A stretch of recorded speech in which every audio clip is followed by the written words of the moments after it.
Hi everyone, sorry నేను వాళ్ళు రాలేకపోయాను. Actually ఫంక్షన్లో మీతో పాటు నేను కూడా ఉండాలి.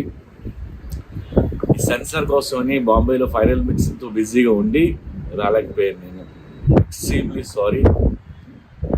నా వైజాగ్లో నేను చాలా బాధపడుతున్నాను.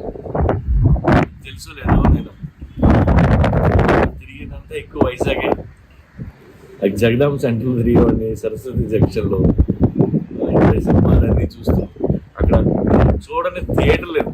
అన్ని థియేటర్లు సినిమాలు చూసి ఆ పిచ్చి తగ్గక అలా డైరెక్టింగ్ అయ్యా. And double smart trailer release అవుతుంది, మీరు చూస్తారు, మీకు నచ్చుతుంది. ఈ సినిమా పెద్ద హిట్ అయినాక నేను వచ్చి మిమ్మల్ని అందరినీ పర్సనల్గా కలుసుకుంటాను. వైజాగ్ వచ్చి గల్లీలో తిరిగినోడిని. నేను తీసిన గల్లీ సినిమా సిటీ సెంటర్లో సీటీలు వేస్తే చూడాల్సిన cinema. Enjoy the trailer. Love you guys.